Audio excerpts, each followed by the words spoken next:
తెలంగాణలో ఇల్లు లేని వారికి శుభవార్త అంటూ రేవంత్ రెడ్డి ప్రభుత్వం ఒక గొప్ప గుడ్ న్యూస్ చెప్పడానికి సిద్ధమైందండి.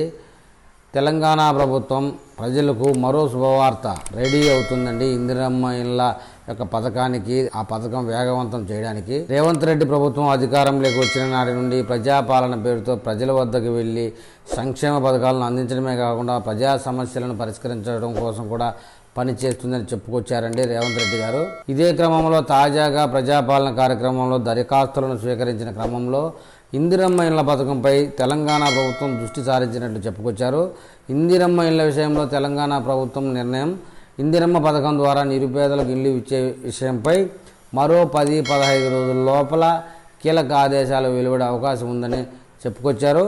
తెలంగాణ రాష్ట్రంలో ఇందిరమ్మ ఇళ్ల పథకానికి కేంద్రం అందించే ప్రధానమంత్రి ఆవాస్ యోజన పథకాన్ని కూడా అనుసంధానం చేయాలని తెలంగాణ ప్రభుత్వం నిర్ణయించింది. ఇక దీంతో పాటు రాష్ట్ర ప్రభుత్వం నుంచి అందే నిధులే కాకుండా కేంద్రం నుంచి కూడా నిరుపేదలకు ఇల్లు నిర్మాణానికి కావాల్సిన నిధులు కూడా త్వరితగతిన అందుతాయని చెప్తున్నారు.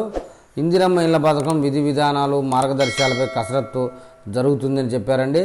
తెలంగాణ రాష్ట్రంలో ఇందిరమ్మ ఇళ్ల పథకాన్ని అమలు చేయాలన్న క్రమంలో ఇతర రాష్ట్రాల్లో అమలవుతున్న హౌసింగ్ స్కీమ్ మార్గదర్శకాలు, విధి విధానాలు ఏ విధంగా ఉన్నాయన్న దానిపైన తెలంగాణ గృహ నిర్మాణ సంస్థ కొద్ది రోజుల క్రితం అధ్యయనం చేసిన విషయం అందరికీ తెలిసిందే.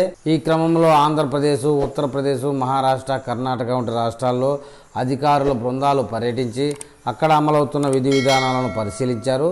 ఇందిరమ్మ పథకం అమలుకు ప్రత్యేక యాప్ని కూడా తయారు చేశారండి.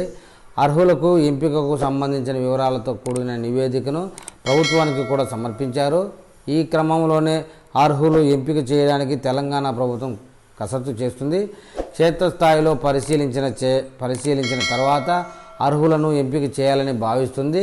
అత్యంత పారదర్శకంగా అర్హుల ఎంపిక ఉండాలని నిర్ణయం తీసుకుంది. తెలంగాణ సర్కార్ ఈ స్కీమును అమలు చేయడం కోసం ప్రత్యేకంగా ఒక యాప్ను కూడా అందుబాటులోకి తీసుకురానుందని చెప్పుకొచ్చారండి.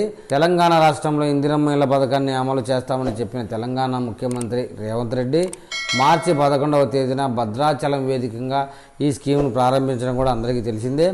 మొత్తం తెలంగాణ రాష్ట్రంలో 22,500 కోట్ల బడ్జెట్తో 4.5 లక్షల ఇళ్లను నిర్మిస్తామని చెప్పారు.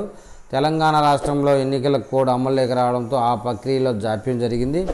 మళ్ళీ ఇప్పుడు ఇందిరమ్మ ఇళ్ల విషయంలో ప్రజలకు శుభవార్త చెప్పడానికి రేవంత్ రెడ్డి సర్కార్ సిద్ధమైనట్టుగా చెప్తున్నారండి.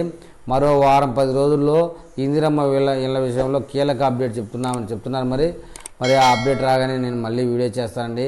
నా వీడియో మీకు చేరాలంటే నా ఛానల్ సబ్స్క్రైబ్ చేయండి, లైక్ చేయండి. మీరు నాకు ఏదన్నా ఒక విషయాన్ని తెలపాలనుకుంటే కామెంట్ రూపంలో తెలపండి.